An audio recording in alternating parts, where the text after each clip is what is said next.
let's also focus in on a Quess Corp. Strong earnings coming in on this one. And see the reaction that you've seen on the stock, up over 11% in trade today. Let's get the contours of the quarter gone by. Joining us on the show, Ajit, the Chairman and Managing Director of Quess Corp. Ajit, thank you for speaking to us at BTVi. It's a strong quarter for you. Just help us understand the underlying reasons for this performance. So this is the first quarter since we listed, first operating quarter since we listed, and we're happy to note that we've had a solid set of numbers for our businesses. Our revenues have gone up by about almost 27%, our EBITDA has gone up by almost 45%, and our PAT is up by 66% in fact. So at the EBITDA level, we are now at about 55 crores. At the PAT level, we are about 30 crores. Our headcount level is now at about 140,000 people across our businesses.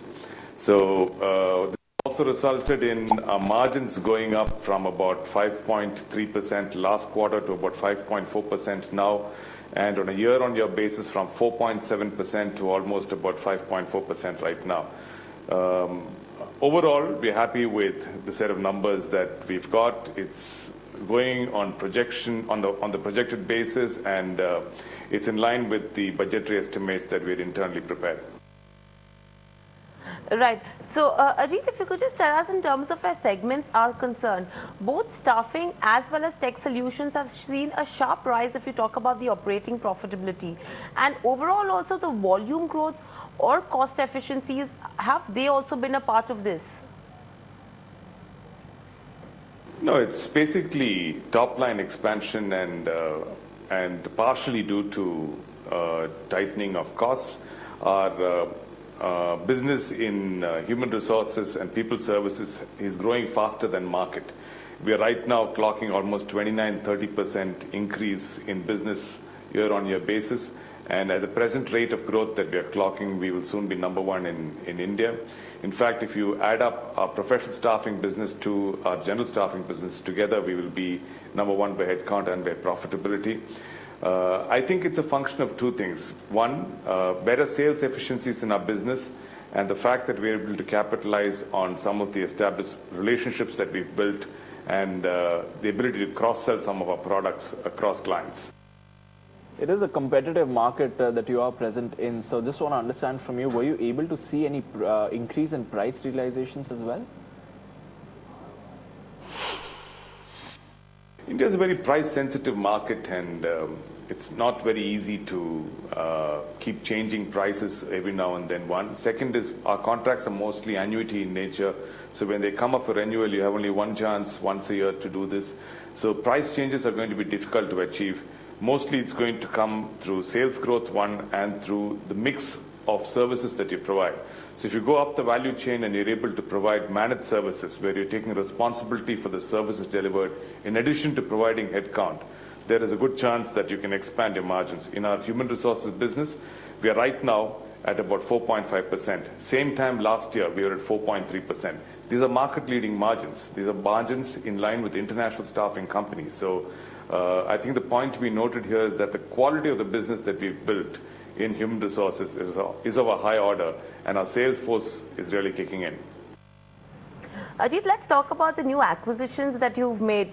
You know, Simpliance is an expansion into where compliance management is concerned.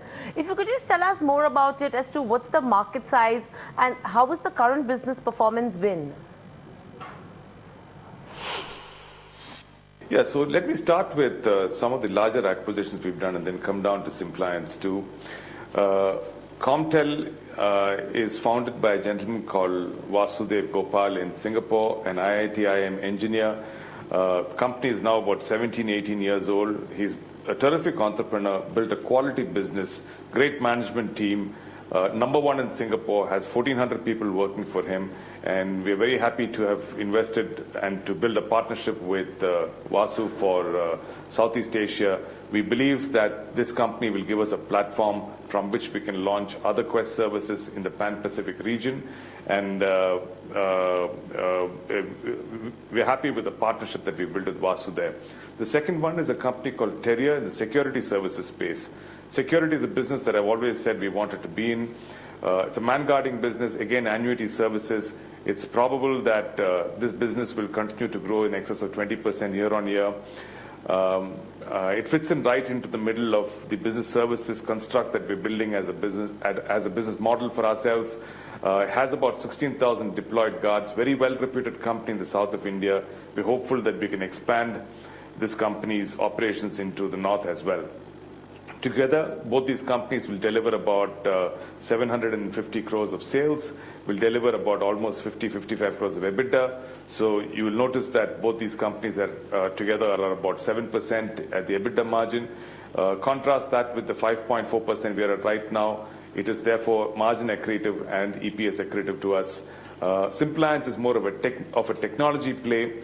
We're going to use the ability of an application which is run off a cloud to be able to deliver compliance management solutions to clients. It can be across multiple regulatory areas, labor, establishment, etc.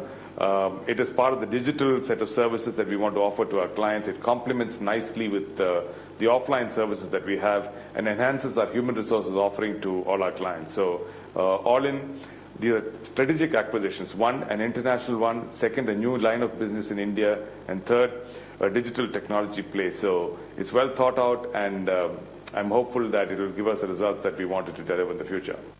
Fair point, Ajit. But just for some more clarity as far as Simplance is concerned, what are the current EBITDA margins for this, and do you expect it to move higher from those current levels?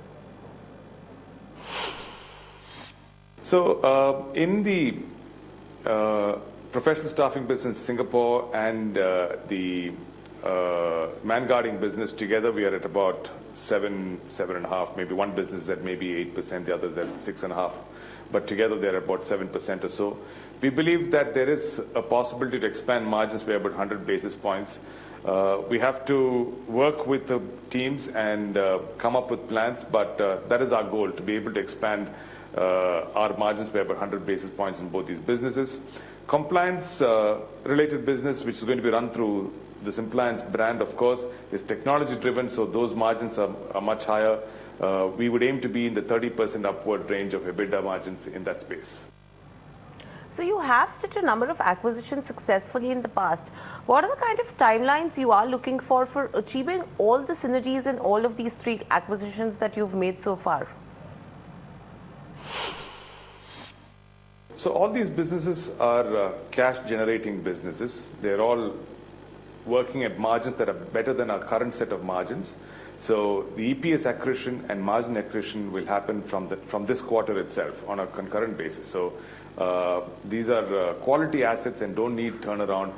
The only point I'm making is that there is a possibility to expand margins by another 100 basis points, which we will work on and will be work in progress across the next couple of years. But suffice it to say that both of them are cash generative, EPS accretive, and margin accretive to us. Right. So then talking about the consolidated performance of Quess Corp, the first half has been really strong. Do you expect this run rate to continue in the second half as well, both on organic as well as inorganic growth? Well, so if the past is any indication of what the future will be, H2, we are cautiously optimistic about our business. We've historically delivered 50% growth rates across the last 7 years. We are hopeful that we can maintain about a 20% growth rate internally in all our businesses at all points of time. Add to that a layer of growth that can come through acquisitions is what we like to deliver. India is seeing about 8% growth rate in the economy right now. So we believe that we can get 8% plus growth rate within our businesses. And we'll be happy if we can sustain 20% in every quarter.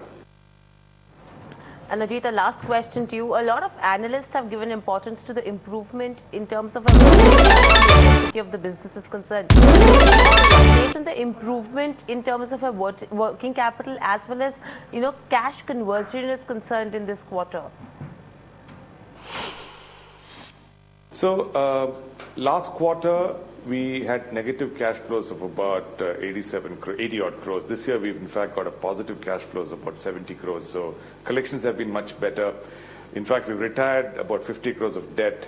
as per our objects of our issue, and our interest cost has also come down, which is why our PAT levels have gone up from by about 66%. So even on the collections front and working capital intensity, things are looking better. All right, Ajit. Thank you for speaking to BTVi and getting us the details and decoding the earnings for us as well as in terms of our viewers are concerned. Up next, we will get you an exclusive conversation with the TRAI chairman, R.S. Sharma. Please stay tuned.